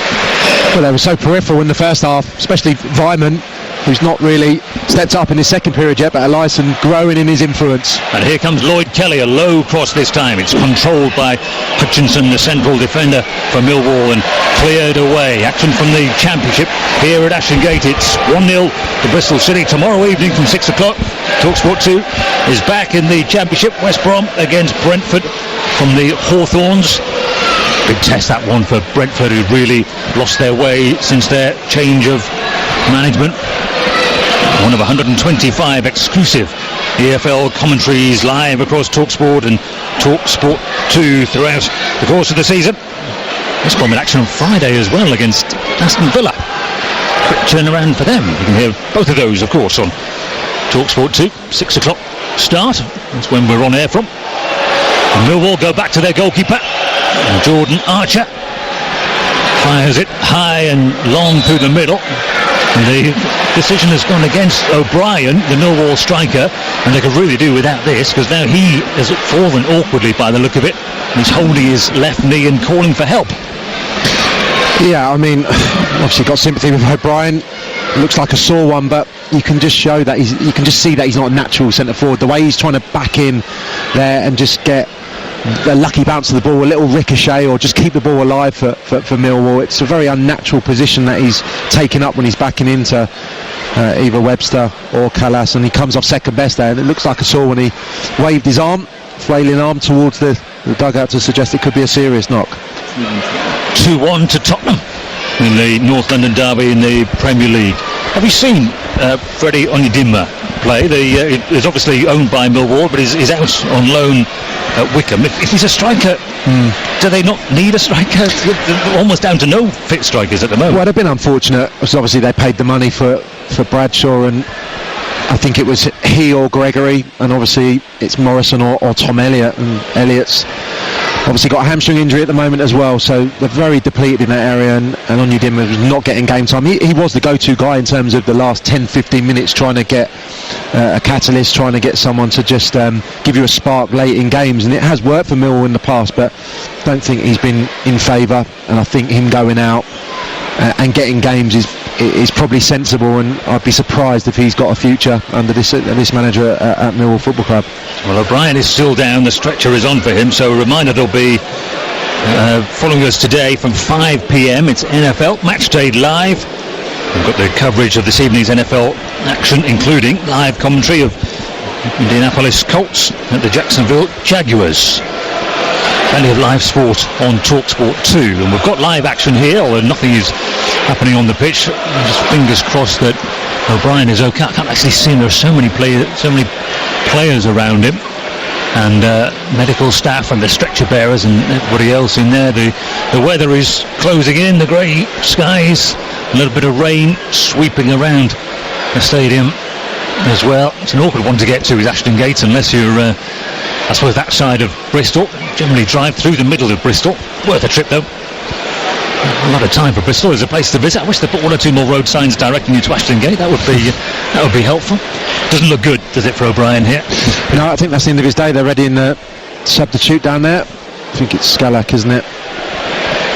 Yeah, another player who's probably going to be asked to play an unfamiliar position, but O'Brien's done that a few times today, hasn't he? Just long punts in his general direction, and he's tried to keep the ball alive. He's trying to do the right thing, but he's not a natural in the air, and obviously he's come off second best. I think it's Webster who's just gone over to actually just shake his hand as he makes his way off the pitch with a stretcher, and that's the last thing Millwall need, given the predicament that they find themselves in at the moment in terms of injuries. And they gets a generous send-off here, Aidan O'Brien, but it's very unfortunate, isn't it? Lee Gregory injured, Tom Bradshaw injured, Morrison struggling, and now the man who they've asked to do the job today, Aidan O'Brien, of supporting Morrison, I'm afraid has gone off injured in the 59th minute with his side trailing. So it's Yuri Scalak who comes on, a Czech international teammate of Callas, of course. There's Jed Wallace who's going up front, I think, John, to partner Steve Morrison, and Scalak wide left. So he's done a few jobs just this week, hasn't he, Jed Wallace? Played both flanks. Played in the centre of the midfield after the red card the other night for Leonard. Ridiculous red card. It had already been booked. He put a stupid challenge in and was sent off. It's really not the kind of thing you need. But there are times at which a manager must look at his lot and think, just what else can go wrong? Silly red cards, stupid goals that they have conceded, and injuries as well. Bristol City lead by a goal to nil, and Ashton Gate on TalkSport 2, and they're comfortable in possession. Millwall need to change this story somehow. There's a big diagonal ball drifted out to Pisano on halfway. Brownhill smashes it forward. Vyman gets his head down and chases. And Jeju arrives, and he can't make contact with it. It will go out to the far side. Eliasson has it still for Bristol City. And Lloyd Kelly, hard and low into the penalty area, smashed away by Sean Hutchinson, just to relieve the pressure. Just for now, though, Kelly has it. Nice bit of skill by Kelly. Jinks one way and then the other. Is going nowhere. Except short to Eliasson. Brownhill, he adds something to this Bristol City midfield. I think they're better with him in the team. Applause from the home supporters as they go back into their own half. Calm it down again. Callas exchanges a couple of quick passes in that midfield area with the right winger Vyman. Here's Webster. That's to get his head up, run forward with the ball, and when the challenge comes, this time from Williams, he shifts it wide. Eliasson has it now, and again he goes on the outside, and he scoops his cross into the middle, and in comes Vyman. With comedy side, he headed it, tried to keep his footing, and ended up running backwards like a cartoon character. Well, it's better from Bristol City, and this is a big 10-15 minutes now. I think they could put this game to bed, or can Millwall provide us with another grandstand finish like they do so often, and keep it at 1-0 and take a few more risks as we head towards 90 minutes. But Eliasson, like I said, he's getting a lot of the ball now. He's a lot more positive in his second half. Good delivery. Vyman pulling round the back of Meredith, as all good wide players should do on the far post. Difficult header, can't quite hit the target. Oh, Eliasson's done well. He seized on a loose ball in midfield, and he's driving at the heart of the defence. One way and then the other, and the ricochet falls kindly for Meredith, the Millwall defender, to hoof it upfield, and then an offside against Morrison. You're listening to Bristol City 1, Millwall 0 on TalkSport 2 with Screwfix. For the latest offers, visit your local store or screwfix.com. Here when you need us. Bristol City attacking. Bristol City dominating at the moment. We're past the hour. They're leading by a goal to nil. It's an own goal from Jake Cooper. Starting to tell now, isn't it, John? Having more of the ball, Bristol City, Millwall having to work more, and now after a really limp first half from both sides, I think it's just taking its toll on Millwall. that they've had to do a lot of work without the football. Bristol City really in command at the moment. And on the ball with Patterson in the midfield, and now Brownhill, he took it down, he always tries to inject a little bit of energy and pace into it when he gets on the ball. Josh Brownhill has done really well, and he's found Pisano in room here, the right back. Oh, it's disappointing from the Italian. Had options there were 2 or 3 arriving in the penalty area that he could have tried to pick out. I'm sure he was straight. Now there's a foul on, it's just come on, but it's a break on here for Millwall, and Wallace will be running towards the edge of the penalty area, surrounded by a red shirt, and the referee gives the free kick against Jed Wallace, having lost the ball.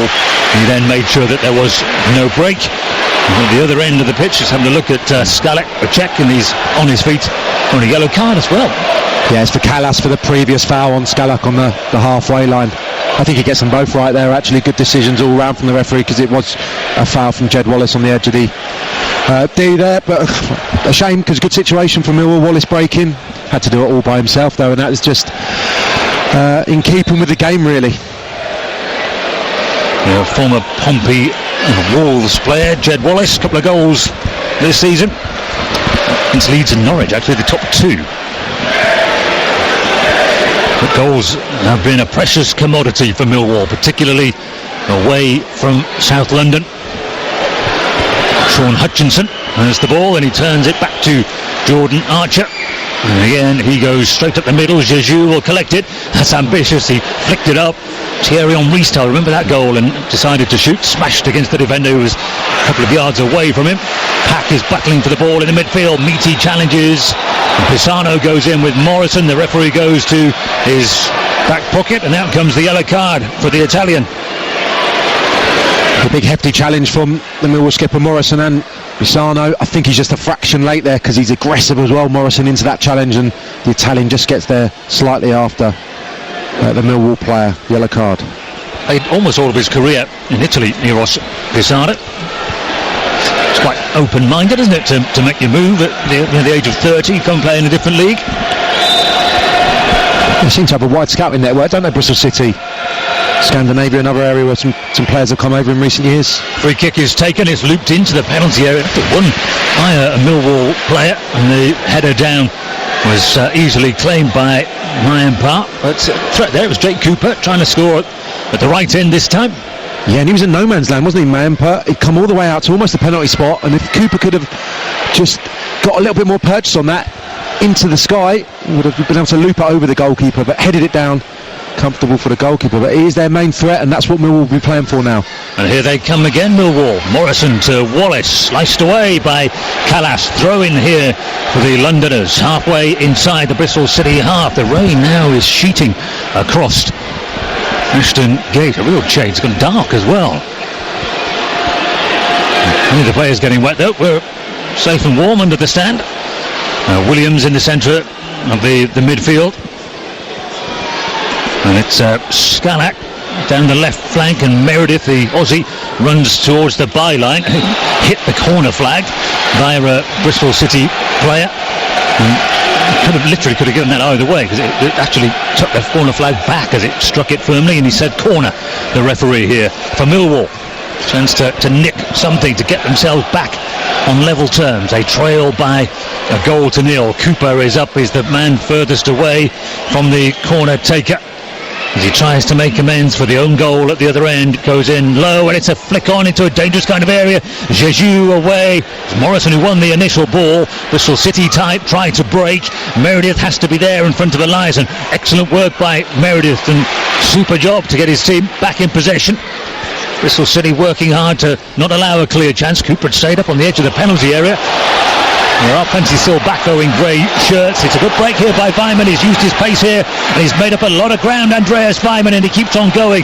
Ferguson got back, thought about fouling him about 10 metres earlier, bided his time, won the ball cleanly. Good work by Ferguson. They couldn't reach him, could he? Just dangled the leg on about halfway. Would have been a definite yellow card. Vyman, he's lightning when he gets going, and he's so quick that no Bristol City player can keep up with play. Comes to nothing. 4 grey shirts descending on him. Here comes Romeo down the right flank, midway inside the second half, and it went back to Ryan Tunnicliffe. Got away from him, but Millwall pick it up again. The frustration from the home supporters, because Millwall were first to it.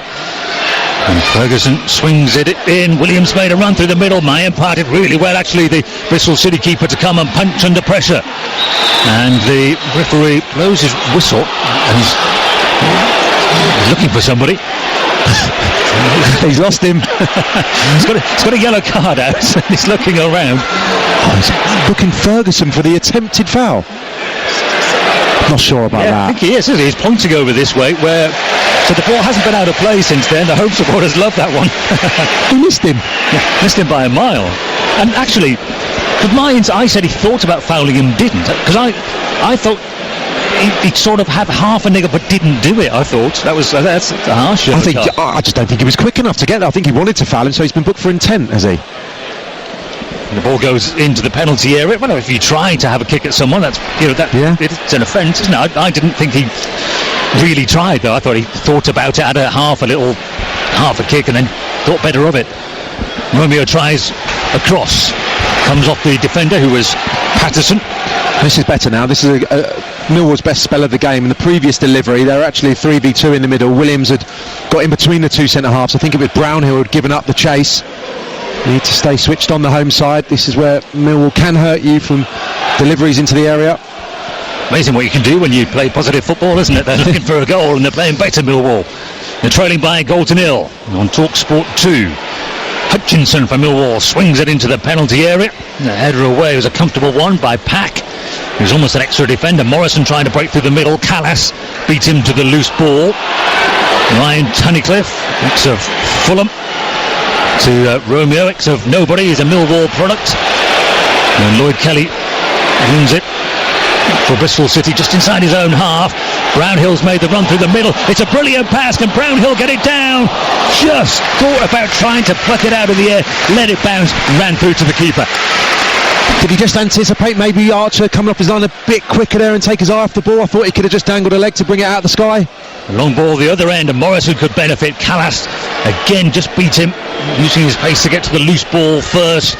Wallace gets a lucky ricochet back his way, and they play a 1-2, and then for some reason Wallace decided to turn it into a 3-4, and he couldn't find Morrison. Could have gone for goal. Yeah, just need to move his feet, didn't he, and try and open up his right instep, take it in his stride, and would have been able to get the strike away potentially. One pass too many there for Millwall. 70 minutes now on the clock at Ashton Gate. It's 1-0 to Bristol City. An own goal scored by Jake Cooper, the difference between the two teams. Morrison flicks it on. Wallace is in space, 20 yards from goal. Bounced up, got a bit high on him. Tunnicliffe goes in, almost kung fu style. He's bouncing around in the midfield, and Pack has gone battering through the back. It's Skallick again, isn't it? He's been on a couple of minutes, been battered twice. Free kick though, good position. Well, they've improved, haven't they, last few minutes, and I think Wallace has probably been the most important thing in that. He's been bright. There's been a bit more combination play, him and Morrison linking up, or at least trying to link up. A little bit more positivity for the visitors, and an opportunity from, what are we, 30 yards, would you say, John? Yeah, well, it's if you know Ashton Gate, I don't. It's the rugby. It's on that's the 22 metre line, but it's 22. Well, it's 28 metre. Well, it's 22 metres from the 6-yard box. So there we are. Do your sums. It's actually, it doesn't look that far, does it? But yeah, I'm sure that's the 22 metre line. So Wallace is there, and is that Ferguson to attempt to strike it as well? The left-footed player. Sean Williams, yeah. Oh, Sean Williams, yeah. He's not going to hit it anyway, so it is going to be, or is it? It is Jed Wallace. He does step up and he goes for goal, and Mayanpa had to get across and get down to make the block two-handed. Left plenty of the goal for him to aim at. Wallace took up the invitation. Millwall still have possession. Hutchinson to Romeo, and he drifts inside a challenge. That's maybe for the 1-2. Wallace keeps it moving. Now Ferguson with a cross, it's deflected high up in the air. Williams helps it on. Goalkeeper will be favourite. Decent work by Pisano. He just formed a barrier to stop Morrison putting the challenge in on the keeper. He's done well taking balls aerially. Not convinced me with the two saves so far. There was that one at the start of the second half. A little bit laboured down to his left hand side, and it has been a problem position for Bristol City, missing fielding all season. Rumours of maybe some activity in that department, so not sure Mayampa's got the full confidence of the coaching team. He's done okay so far this afternoon. You'd expect Millwall to put him under a bit more pressure as we approach the last 15 minutes. He's out of contract at the end of the season. So it's one of the areas you would imagine Bristol City will be looking around. And obviously, though, they hope that Frank Fielding is fully fit by then. A highly rated goalkeeper they've had for a number of years. Bristol City have the ball in their own half, knocking it around. Millwall, that medium to low press that they were doing is gone, hasn't it? They're actively looking to win the ball back. It's left a gap at the back, though, that Bristol City have played into. Eliasson goes for the byline. He is held up for now by Romeo, but he's got him backtracking to the edge of the penalty area, and it bounces down. Big cry of shoot as Patterson took it on the edge of the penalty area. They said they've worked it back out. Hack and Patterson. This time will he oblige the crowd and go for goal? No, he works it again to Eliasson down the left side, and he whips it in at some pace, and it's turned behind successfully this time by Jake Cooper. In fact, he's gone out for a throw in just near the right hand corner flag. Yeah, it's well defended by Cooper. He's got fantastic delivery, Eliasson. We've seen it in this second half, and Gigi, I think he's got to make that dart across Cooper to the middle of the goal. Just get across, people. You never know what's going to happen. We've seen already from Cooper in this second half. He's the one who's handed Bristol City the advantage. So Josh Brownhill is going to cross. The referee says, please hurry up. It's going to cross to potentially take a long throw. It was actually quite long, didn't really put his back into it. And it's come back out his way, and he smashes it across. If anyone had made contact with that, would have knocked them out. It's gone right out the far side. Eliasson sprinted in a race with Romeo, but Romeo won it. And it looks like a foul by Patterson. Is it a foul, or is it just given the throw to Millwall? I think it should have been a free kick, shouldn't it? I think Tunnicliffe dribbled it out. Patterson, Tunnicliffe just having a little handshake, acknowledging probably Patterson that would have been a foul. I remember playing with a referee. This is at my level of football. Sam tells you everything. He used to give a throw in if he didn't know what had happened. Yeah, do you remember? Even if it didn't go out of play. Here's Ryan Tunnicliffe in the centre of the midfield for Millwall. Well, we've seen a referee staggering around in the second half with a yellow card, didn't we? Yes. Searching desperately for a player to book. Millwall are attacking. They've shown good endeavour since falling behind. They probably came with a plan to keep it at 0-0 and try and steal something. It all went wrong with the own goal by this man, Jake Cooper. Hits a big diagonal. Mayenpar comes and he punches it, and he gets his free kick again. And Morrison is again saying, well, what did I do wrong? I'm entitled to jump. He came and jumped into me. Yeah, they're the ones that I don't think are a free kick. I mean, it's a nice angled ball. Meredith towards Morrison on the diagonal, as he's done throughout his career. He's just going up to compete and trying to head it down for his strike partner. It's the keeper's decision to come all the way out, taking a risk for his team, and he gets the decision. Yeah, because it wasn't really the keeper's ball. That's what sort of defines it, I would say, as not a foul, but there we are. Double substitution on the way, at least a double. Is it Watkins and is it O'Dowda? It is. So the two players you mentioned, Sam, as well, who will add a little bit of quality to Bristol City, have both been out injured, so they'll get at least 15 minutes. That's how long we've got to play to try hold on to the victory. Let me just tell you, you're listening to Bristol City 1, Millwall 0 on TalkSport 2 with Screwfix, proud partners of the EFL, here when you need us. I was with Neil Redfern yesterday, and he made an interesting point. He said worst substitution to come on isn't coming on when you're 5-0 down. It's coming on 1-0 up with a couple of minutes to go. He said you can only lose. Bristol City are attacking, and it's out of play for a throw for Millwall.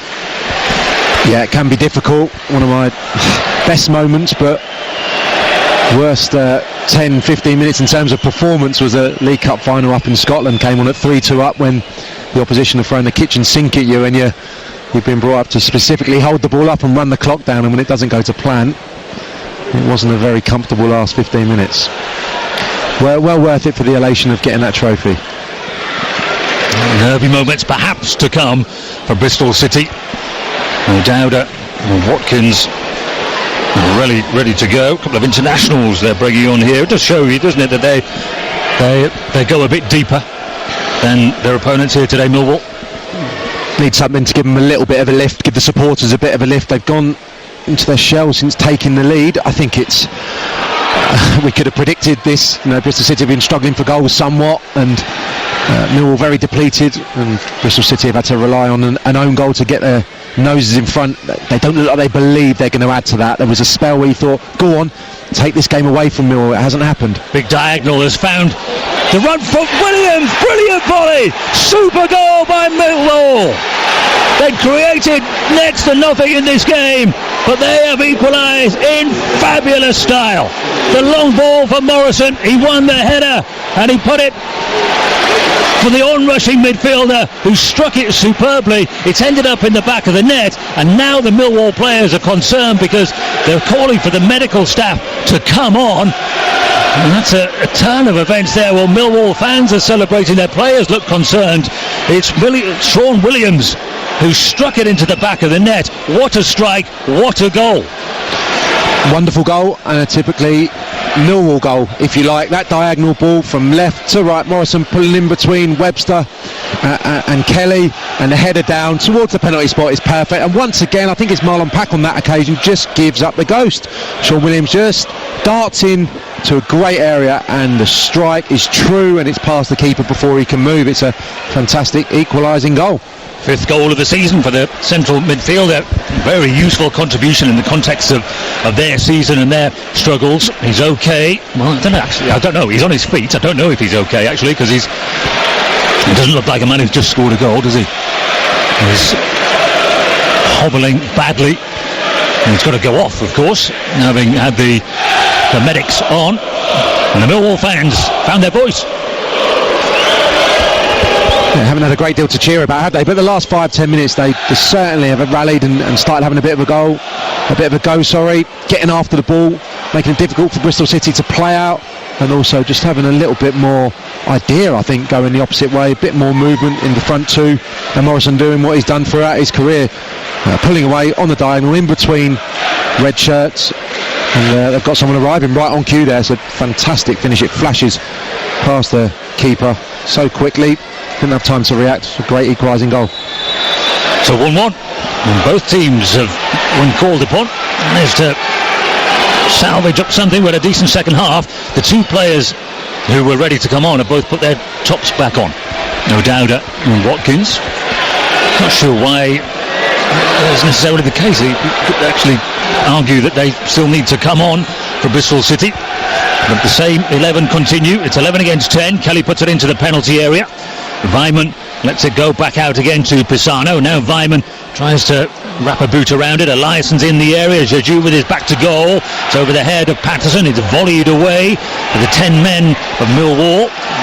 They are going to make a change. So it looks as though it was the last of the afternoon for Williams scoring that goal. It's good defending by Romeo because his challenge has gone back off Eliasson, the attacker. That's the end of Williams. What a way to say goodbye. It's a bittersweet moment, isn't it? He's off and he's injured, and the change sees Jem Kadachan coming on,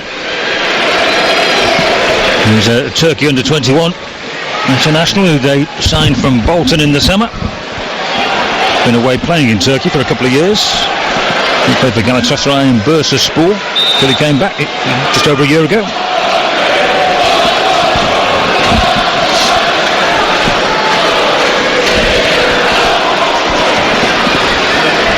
We stand with 9 minutes to play at Ashton Gate. Not a bad result at all for Millwall. So how will they respond?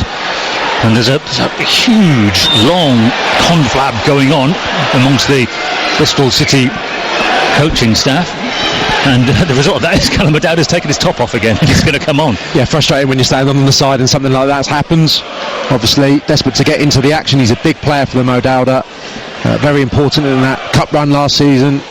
And Watkins brings some more physicality you would expect to that front line. We'll see how he goes. I would be very surprised if that doesn't mean an alteration in terms of the system, especially now that it's reaching a little bit of desperation. They'll be really keen to get maximum points this afternoon. Weimann is attacking for Bristol City, just over the try line. on the slightly faded markings. There is a rugby pitch marked out here. It goes into the penalty area, and here comes Weimann again, but he suddenly found himself in some space in the box. Recriminations among the Millwall players as to why that happened, and he couldn't really keep his feet, and he put it wide. Now here are these long-awaited changes. It will be O'Dowda and Watkins, and Jamie Patterson is one of the players replaced as they chase a victory. So Dowda's returned to action, and Jeju is off as well. So Watkins replaces him. Watkins came in from Norwich in the summer, so he's been out for a while, and O'Dowda's been out for a month. Actually, although he played for the Republic of Ireland, but they've regarded him as being injured at Bristol City. And so he is on. He's a Republic of Ireland international, Callum O'Dowda. Although he's from Oxford. I know that because my wife taught him when he was a schoolboy. Very bright lad then, is he, John? Well, he made progress. I think that's what they have to show these days. Here's Lloyd Kelly. Nice family apparently. Here's Lloyd Kelly with a cross for Bristol City, and it's a throw over near the corner flag, far side. He's the left back for Bristol City. They've got 7 minutes. There will be some added time for the couple of injuries that we've had in the second half. And Kelly has it. He's not particularly quickly closed down. The cross falls loose. Brownhill on the edge of the penalty area, and he rides through the first challenge. And it was Tunnicliffe who tried to make a blocking challenge, and it ran forward for the Bristol City man. But it's back on halfway. Webster slings it forward towards Eliasson, takes it on his chest, and two defenders face him up. Got decent skill though when he's whipped in a good looking ball. O'Dowda rise, a little back heel. It was inventive. There's not much more he could have done with that, and it's taken though safely by Archer, the Millwall keeper. Yeah, did well to try and keep it alive. Little back heel on the half volley, straight into Archer's arms, and he has just tweaked it. They've gone 2 up now. Last 6 minutes or so, Watkins and Weimann front two, so it's taken 85 minutes until Lee Johnson has matched Millwall up and got a duo up top. Weimann was trying to, I think, persuade the assistant referee to count how many seconds Jordan Archer had the ball in his hand. That's a rule that's almost been abandoned these days, isn't it? I remember Simon Mignolet a couple of years ago, but I think he did 26 seconds or something before anyone finally blew the whistle. That's the only time I can remember that rule being enforced. You're only supposed to have 6 seconds, believe it or not. Here's Callum O'Dowda on halfway line for Bristol City. Their sub, and he's gone back to Marlon Pack, who's the deepest player for Bristol City between the two central defenders. Now Callas has it, being faced up by his international teammate Yuri Skalak. They've gone for the big diagonal to bring Lloyd Kelly forward. He's stopped by Romeo, but he chips it into the second row of the crowd, and a man in a grey coat throws it back to Lloyd Kelly. Throws it back again to Weimann, who's actually gone deep, hasn't he? He's not really staying as a striker, if that's the intention. It's Kelly across that rugby marking, the 22 line. And wide again to the Swede Eliasson. He's had a good game, he's been threatening, looking to get another cross in here. Two defenders stopping going forward, and oh dear, Lloyd Kelly with a poor bit of control takes the pressure off Millwall. They have a throw. We've got rugby coming next, of course, so stay with us as soon as we've finished here. It's 5 minutes from now, well, 5 minutes plus a little bit of added time from now. And Ashton Gates, 1-1 we stand. Bath versus Sale, and we will be straight there. Quick wrap here at Ashton Gate, and we'll be off to our commentary team there, Chris Edgerton and James Simpson-Daniel. Will we have a winner before then though? Bristol City looking for it, with tremendous sense of urgency, must be said. 1-1, a few minutes to go. Callum O'Dowda on the right flank, drifts inside onto his favoured left, tries to skip away from Skalak. He's got Kelly in loads of room over on that left flank, loads of red shirts into the penalty area, and Cooper heads it up in the air. The goalkeeper comes and he hits the deck. Well, Millwall have complained about that the other end. There was hardly any contact with Archer again. He ran into Callum O'Dowd. He goes down, free kick. Yeah, well, good consistency from the referee. Again, it's work down the left-hand side. Kelly with the delivery. Cooper, really important intervention. Can only hit it into the sky, though. John Archer coming out and colliding with O'Dowd. But as I say, he's given them all afternoon, hasn't he? I think from the first half. And consistency again from the referee, penalising the attacking side. Well, Mohamed Aissa will be coming on soon-ish. Not going to have an awful lot of time to make an impact on this game, is he? Aissa, the striker for Bristol City, who's struggled to pretty convince the manager, really. It's hard to make a judgment on what he's done. He's hardly played. Really surprised me, actually, John. That has been excellent for Cheltenham last year. I think 25 goals in League Two. And I thought he would make the step up, no problem at all. Looked like a really exciting talent. And very much surprised that he hasn't made that step up more seamlessly. And Kelly has to hurry. Worked really hard, actually, there, Lloyd Kelly, to keep that in. 2 minutes of the 90 still to play. Bristol City still trying to figure out a way through what has now become some determined Millwall opposition at 1-1 at Ashton Gate in the Championship on TalkSport 2. Smashed forward by Jake Cooper, scorer of the own goal before the superb equaliser from Sean Williams, a volley as he met the header. It was teed up for him nicely by Steve Morrison. Bristol City are attacking. Eliasson seen so much of the ball. His cross, it's over the head of everybody. O'Dowd has to sprint to go and keep it in. He's got support here if he wants to use it. Decides to take on the defenders himself, and he's tipped it in low. Appeals for a handball. Referee saw it clearly and waves his hands, waves away the appeals from the home supporters and one or two of the Bristol City players. Lloyd Kelly has it. He slings in the cross early, and that, I'm afraid, is poor from the young man. It's out for a throw, actually, so they can actually still pin them in there. Yeah, they've had a lot of deliveries from the left-hand side. The one obviously led to the goal, but other than that, they've not been able to force too many chances on the Millwall goal. It looks like Neil Harris is maybe just going to shore things up. Third centre-half getting readied. Byron Webster is with Morrison down, so they might just wait. It might have been Morrison coming off anyway, but he is sitting on the halfway line, and the medic goes sprinting across, gives him a glass of water. Oh, it's a bit of cramp, is it? Well, you hope so. If he is carrying an injury, it might be just a little tactical rest that Steve Morrison's taken over on the halfway line just to wind the clock down. For the Millwall players getting some instruction, and so Byron Webster will be coming on. And the final change for Bristol City, and Andreas Weimann, I'm afraid to say, his goal drought goes on. He hasn't scored since August, but he scored 5 goals.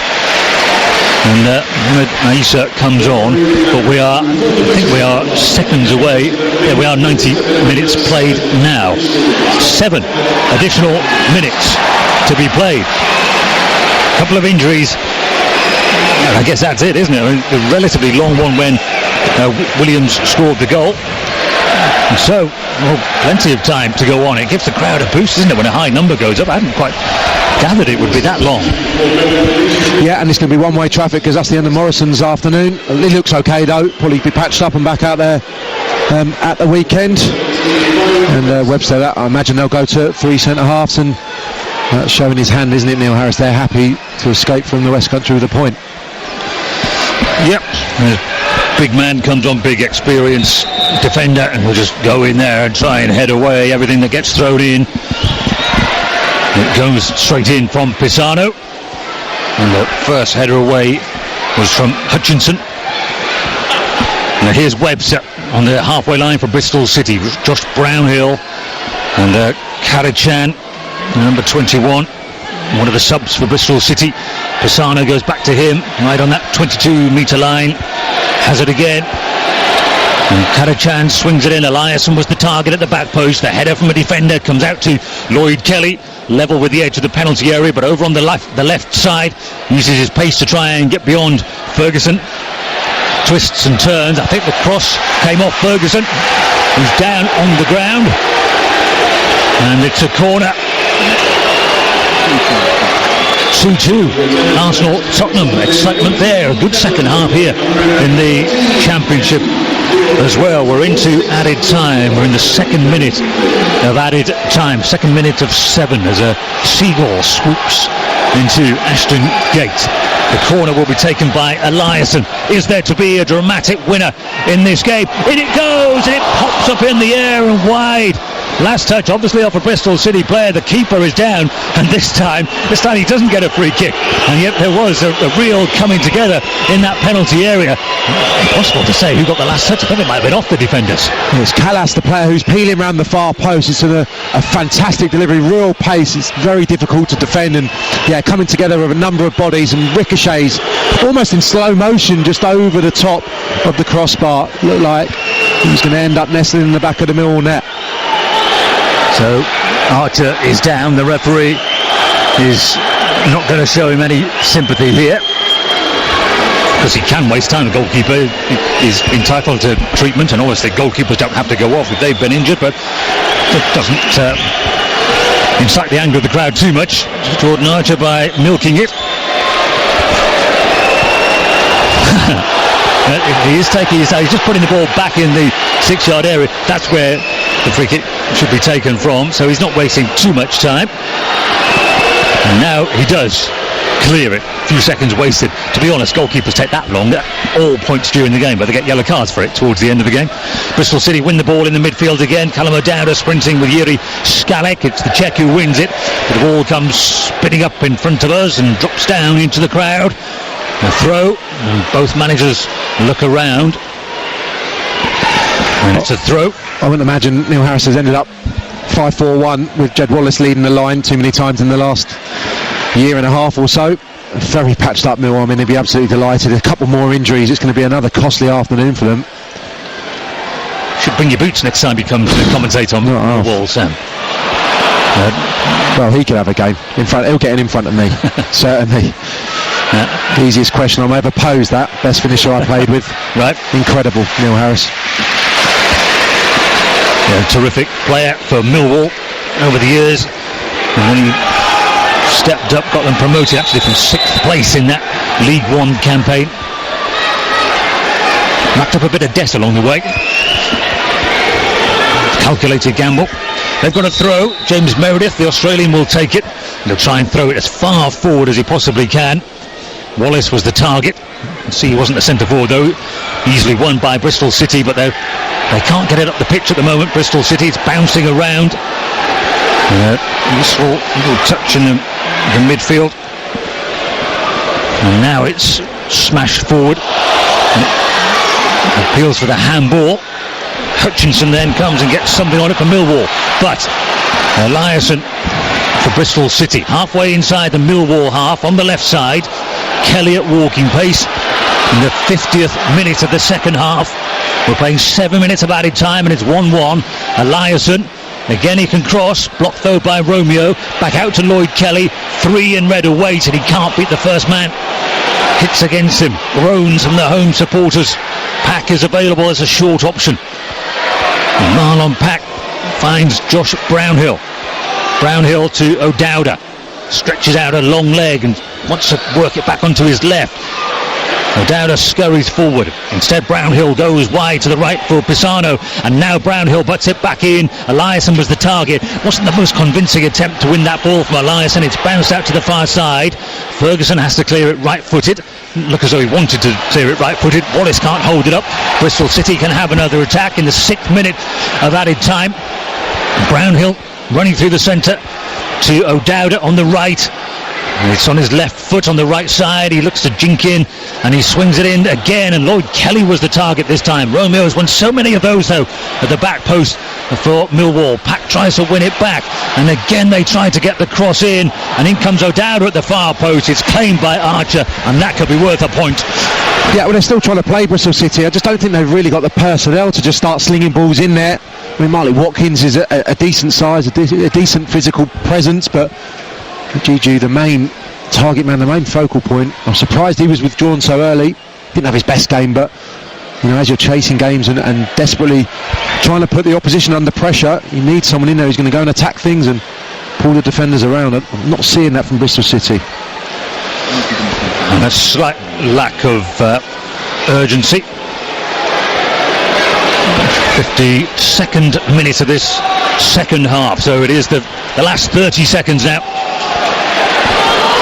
And Lloyd Kelly is being urged to get on with this by the home supporters, but his forward pass is intercepted. It's ragged, isn't it? Possession changing hands, and Millwall simply smash the ball forward. And out of play it goes. Is there time for Bristol City to get this back and have another attack, or are we destined to finish 1-1? The referee says carry on playing. Webster has it. The home supporters are desperate for him to play this ball forward. It doesn't look like he wants to hit it long. Instead he goes to Pack. Pack at least sprints forward with it, and O'Dowda has it. This could be dramatic. Callum O'Dowda running at the defender. He dips his shoulder. He goes to the byline. He crosses it into the middle, and it's a super header away. But here comes Pack on the edge of the penalty area. It comes to Lloyd Kelly. It runs away from him. He tries to go around the outside. He's mugged though by a couple of Millwall players. Is that the end of the game? Romeo smashes it downfield. Wallace is going to chase this one. They've got to defend this, Bristol City. And Callas does that. He hooks it forward. Still no full-time whistle. And on we go. It's 1-1. And now the free kick is given to Millwall. Almost 8 minutes played. Not sure about that. I thought there might have been a foul on Issa initially. The second one is given against the Bristol City player. I think it's Watkins, and that should be that for Millwall. A couple of really important challenges. Cooper aerially, and then Romeo sticking to his task late on. Up against a competitive left side, you'd have to say. They've been impressive, Kelly and Eliasson. Certainly in this second half, that's where the main threat from Bristol City's come, but well done. Millwall's right back. Romeo, that young man's done well. Well, they'll stay in the bottom three, but they will edge up a place with this scoreline. Free kick, and Archer, who's wayward this time, smashes it into the tunnel. It might have been a perfect shot, actually. It's gone actually down the tunnel, and it's a steward who has to go and get it. Good effort. Throw in taken by Bristol City, but they've got a long way to get up the pitch. And the referee blows his whistle, and Millwall celebrate. It shows what it means to them. A patched up Millwall side has collected only his third away point of the season. Jake Cooper with an own goal gave Bristol City the lead early in the second half, but then a brilliant volley from Sean Williams. Brave as well, because he was injured in the process. A spectacular, dramatic way to equalise, and it has finished all square here. My thanks to Sam Parkin for your commentary this afternoon, and we're straight off to the rugby. 1-1 at Ashton Gate, and we can join Michael Kern.